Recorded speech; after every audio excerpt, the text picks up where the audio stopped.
네, 이윤진 연구위원님 강의 잘 들었습니다. 네, 감사합니다. 그 독박 육아가 왠지 느낌이 썩 좋진 않다 했더니 혼자 바가지를 쓴다. 뭐 이런 데 어원이 있다고요. 네. 화투 용어에서 이게 어원이 시작됐기 때문에 화투까지 갑니까? 네. 매우 부정적인 어원이죠. 화투에서 여기 역시 안 좋은 독박 썼다, 예, 소위 얘기하면. 네. 그게 어쨌든 누가 하든 육아가 좀 힘든 일이면 틀림이 없습니다. 네, 그럼요. 네, 우리 지금 다 육아 경험자들이신데 예, 우선 육아가 어떤 일에 준하는 건지 그부터 한 번씩 정의를 해보고 시작할까요? 예. 네.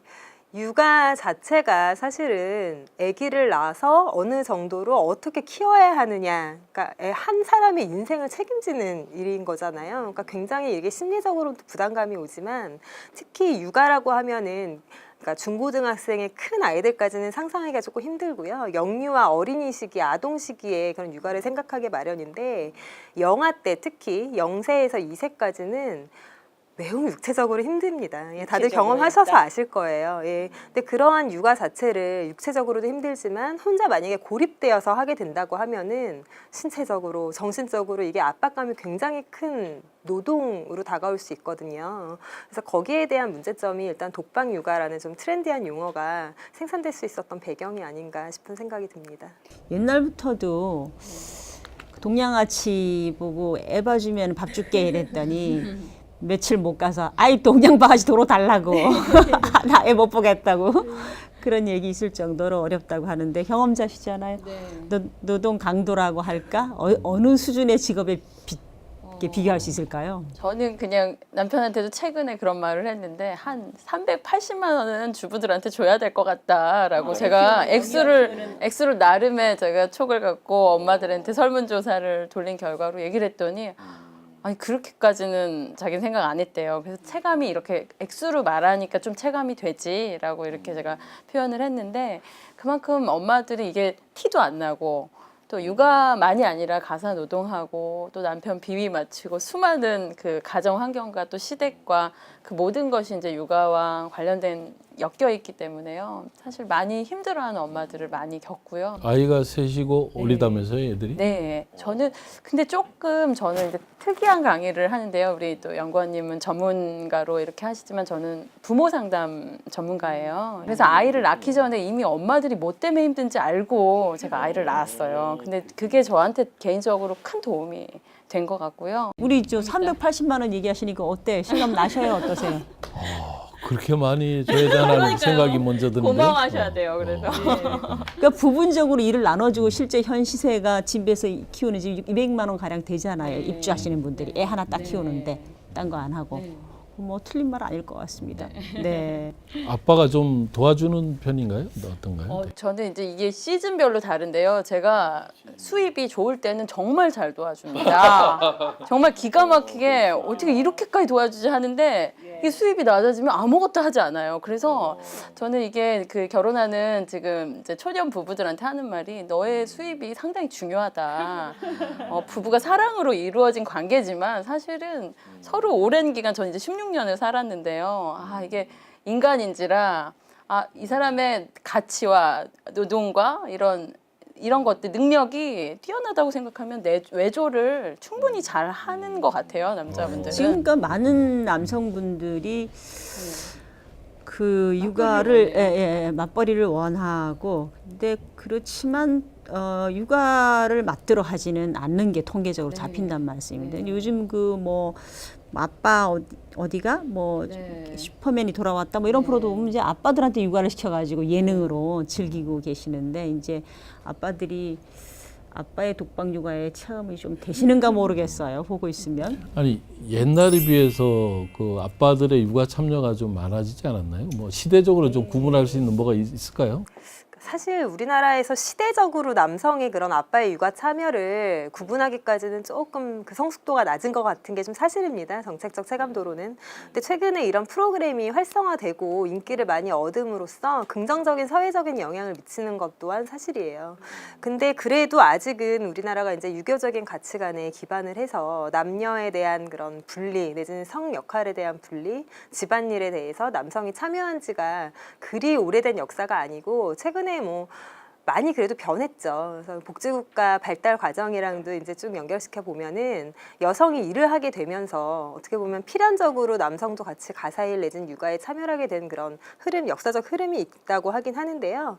아직까지도 그런 가치관 내지는 사회적 분위기가 남성이 육아를 한다고 하면 어우 대단하네. 여성이 육아를 한다고 하면 뭐 당연한 거 이런 식으로 이게 흘러가기 때문에 그래도 조금 더 많은 노력이 필요하지 않을까 싶은 시점이라고 생각합니다. 그러니까 경력 여성들도 하다 일가정 양립이 안 돼서 네. 경력 단절로 네. 들어가고 이게 또 맞벌이를 하더라도 집에 돌아와서는 육아는 내가 하네. 네. 예, 내가 내 책임이네 하는 독박 육아 의식을 갖고 있다는 거 아닙니까? 네. 인식적인 문제, 가치관적인 문제가 굉장히 큰 것 같고요. 요즘에 신종 용어로 육아 퇴근이란 말 혹시 들어보셨습니까? 육아 퇴근은 어떻게 하는 게 육아 퇴근입니까? 나 집에 가는 게 퇴근이에요. 회사 가는 게 퇴근이에요. 네, 그러니까 그 육아 퇴근이라는 게 없다는 거예요. 그러니까 이거는 뭐 독박 육아라는 거는 사실 일하는 여성이건 일을 하지 않는 여성이건 육아에 대한 책임이 오로지 여자한테 조금 더 엄마에게 많은 비중이 쏠리고 있다는 데 있어서 되게 굉장히 좀 그 포커싱이 되어 있는 것 같은데요. 일을 하고 와서 가사 일을 하더라고 하더라도 아기가 잘 때까지 비로소 이제 내가 퇴근하는구나. 이런 느껴보셨을 거예요. 저도 지금 큰아이가 오늘 헌혈 봉사를 가는데 자기를 꼭 데려다 주고 가라는 거예요. 그래서 엄마 이거 오늘 중요한 방송이 있어 했더니 육아 방송이라면서요.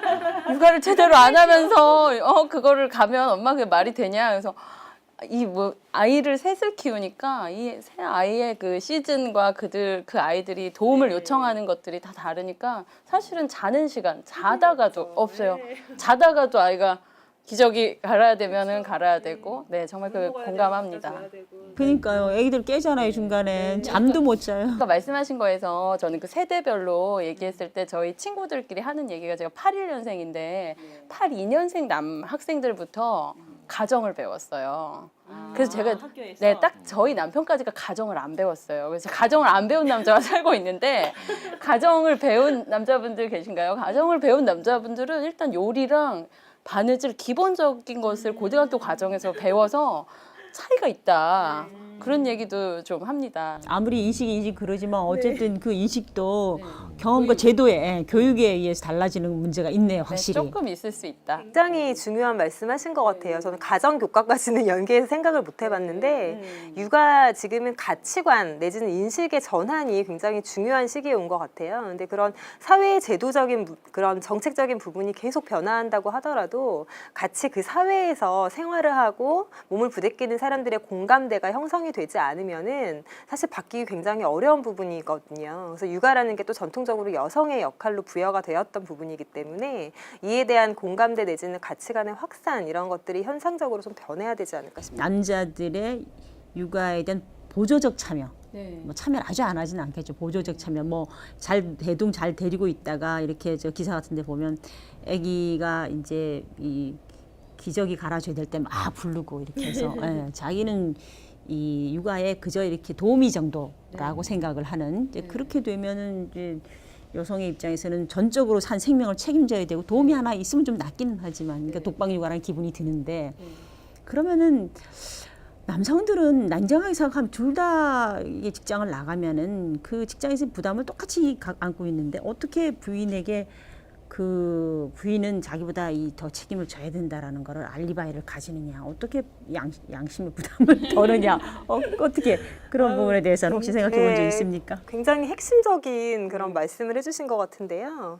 결국은 독박 육아라는 게 가정 내에서 여자 혼자 하느냐의 문제, 그다음에 사회에서 내가 육아를 함으로써 외면당하지 않느냐 문제, 두 가지를 다 포함하고 있다고 생각을 합니다. 근데 그중에서 가정 내에서의 문제는 남편과의 문제인 거예요. 그러니까 결국 여자랑 같이 엄마랑 아빠랑 같이 육아를 한다고 하더라도 남편은 실무자, 엄마는 프로젝트 책임자. 그래서 그 프로젝트 전체적인 틀을 짜야지 남편 자체가 거기에서 명령하는 거를 하달받아서 실행을 하는 건 거죠. 그런 구조가 극복이 되지 않는 한 독박 육아라는 용어는 사라지지 않을 것 같고요. 그게 결국은 내가 주체적으로 육아를 한다는 게 아니라 나는 도와준다는 생각. 겪기 낳은 결과거든요. 근데 그거는 사실 계속 오랜 시간 동안 축적이 되어 오고 우리가 그런 관습하에 살아왔기 때문에 전반적인 사회적인 분위기가 개선이 되지 않으면은 절대 극복하지 못할 부분인 것 이대모에서 같습니다. 이현진 박사님 도우미를 하더라도 좀 유능하게 도와주는 사람이 있고 네, 약간 맞아요. 뭐 하는 척만 하는 네, 게 이제 다릅니다. 다르죠. 그래서 부인 입장에서 맞벌이 부인 입장에서 그냥 같이 함께 한다는 기분이 들 정도로 잘해주는 분도 계시는데 근데 인식의 문제도 있을 거고 실무 능력도 있을 텐데 그 혹시 그 아빠들 남편들의 분화는 어디서 출발하는 건가? 왜 어떤 남자는 그렇게 적극적으로 하는데 어떤 남자들은 안 하는 건가? 그게 많은 분이 궁금해하실 것 같아요. 이론적으로 설명드리기는 조금 사회적인 현상인 것 같고요. 그냥 개인적인 주관적 견해를 말씀을 드리면은 첫 번째로는 진짜 몰라서 어떻게 하는지를 몰라서 그러는 경우가 있을 것 같고요. 두 번째는 그렇게 학습되어 왔기 때문에 당연한 건 줄 알아서. 가정도 안 배우고 네, 그렇죠. 가정을 안 배운 세대 같은 경우는 이두 가지 문제가 있을 것 같은데 그래서 요즘에 많이 주목을 받고 각광을 받고 있는 게 아빠 교육이에요. 그래서 아빠들이 진짜 이건 몰라서 못하는 경우가 태반인 경우가 많거든요. 그래서 그런 사람들은 하고자 하는 욕심과 의도는 있으나 내가 이거를 A부터 Z까지 어떻게 해야 될지 모르는 거죠. 그것 때문에 가르쳐주고 인식을 바꿔주고 하면 그건 분명히 개선될 수 있는 부분이 있거든요. 그래서 그런 교육으로 조금 극복할 수 있지 않을까. 그래서 이런 현실이 결국 이제 우리 사회 가치관의 문제가 큰가요? 아니면은 양성평등의 현 수준이 그렇다고 봐야 되나요? 아니면 뭐 제도가 부족해서 그렇다고 봐야 되나요? 제도도 크고 어떻습니까? 그게 어느 하나의 문제라고 보긴 힘들고요. 복합적이고 되게 다차원적인 문제가 혼합이 되어 있는 거죠. 결국은 법과 제도는 많이 변해왔고 지금도 진일보하고 있고 많이 수요자 욕구를 충족시킨 것도 사실입니다. 하지만 그게 인식의 수준이 그 제도를 따라가지 못함에 있어가지고 뒷받침이 잘 안 되고 있는 것도 있고요. 보편적이지 않지만 그래도 여러 가지 그런 가정들의 각 가정마다의 욕구가 있을 것입니다. 거기에 대한 수요자가 진짜 원하는 거에 대한 정책적으로 공백을 메워줘야 되는 것들. 그다음에 이게 육아라는 것이 다 생각을 하면 어린이집 다니는 그런 아가들만 생각을 하는데 어떻게 보면 영유아를 대상으로 생각을 하는데 초등학교 이후 간 그 시기에 여성들의 경력 단절이 가장 또 많아지는 시기거든요. 그래서 그때는 또 어떠한 식으로 우리가 정책적으로 공백을 더 메워줘야 할 것인지 요즘에 물론 뭐 많이 활성화가 돼서 있지만 그런 것들이랑 양성평등의 문제도 우리가 지속적으로 개선해야 나아가야 될 부분들이 있는 거죠. 많이 올라왔다고는 하지만 아직까지도 먼 길입니다. 그래서 여러 가지가 한꺼번에 다 해결이 돼야 될 것 같아요. 전업주부도 휴식이 필요한데 이런 부분에 대한 인식이 되게 낮다 그래요.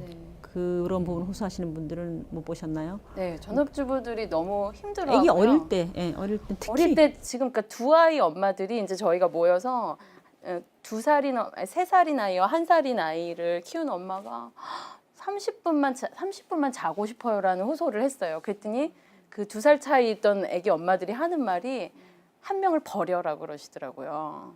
그러니까 노하우라고 나오는 얘기들이 한 명을 둘을 다 케어를 하면 24시간 엄마의 체력과 모든 애정과 시간과 정성을 다 쏟을 수가 없으니 한 아이를 버리라는 얘기가 나오면서 토론이 벌어진 거예요. 그러니까 나쁜 표현이 아니라 큰 아이를 신경 써라라는 엄마들이 있고 아니다. 둘째가 모른다. 아기 때는 잘 모르니까 큰 아이가 서운하면 나중에 아이가 서운한 표현을 되게 많이 한다 하는 얘기들을 이제 제가 보면서 최근 일인데요. 그만큼 두 아이를 감당하는 것도 그냥 30분 쪽잠 자는 게 엄마가 그냥 바램이래요. 네, 그 정도로 전업주부로서 살고 육아를 전적으로 책임지면 두 아이 보는 것도 한 사람의 용량을 넘어선다. 그쵸. 고민이 생긴다 할 아주 정도로 정성을 다하는 어려운 일입니다. 예. 그래서 결국은 이게 제도적인 부분이 뒷받침이 돼야 되는 거고 거기에 이제 적극적인 이용이 필요한 건데 뭐 연구 결과를 보면요. 아버지의 그런 심리적인 상태가 어머니한테 영향을 미치고 그러한 어머니의 심리 상태가 아동의 행복감에 영향을 미친다는 거예요. 결국은 누구 하나든 심리적 상태가 불안정하거나 안 좋으면 그 애가 제대로 클 수 없는 거거든요. 근데 전업주부라고 하면 만약에 여러 가지 그런 스트레스가 있다고 하면은 방금 전에 말씀해 주신 것처럼 분명히 아버지 내지는 남편의 영향력이 발휘를 할 거예요. 그래서 아빠의 육아 참여 내지는 가사 분담에 대한 욕구가 굉장히 중요한 거고요. 그게 양자가 같이 다 균형을 맞춰서 갈 때 애가 사실 제대로 자라는 거고 육아라는 게 단순하게 테크닉 피지컬한 그런 부분이 아니잖아요. 네. 한 사람을 사회의 구성원으로 제대로 성장할 수 있게끔 그 가정 내에서 최대한의 노력을 기해서 이렇게 나가게끔 생산해줘야 되는 그런 일련의 과정인 건데 사실 아까 초입에 380만 원 이야기하셨는데 저는 그거 부족하다고 생각하거든요. 네, 돈으로 환산할 수 없는 가치가 사실 육아라는 행위예요. 그렇기 때문에 굳이 이제 환산을 하셔서 높은 금액을 제시를 하신 것 같은데 굉장히 이게 시간과 노력과 감정과 품이 굉장히 많이 드는 일이기 때문에 그거를 어떻게 감동적이고 서로 간의 신뢰를 쌓으면서 사회 구성원으로 제대로 성장시키느냐까지 간다고 하면은 그 가치는 말로 환산할 수가 없을 것 같습니다. 독박 육아의 여러 가지 의미와 다양한 현실을 짚어보았는데요. 다음 토크 2에서 좀 더 독박 육아의 현실을 다르게 어떻게 대처를 다르게 해왔는지 다른 사례들도 한번 비교를 해보겠습니다.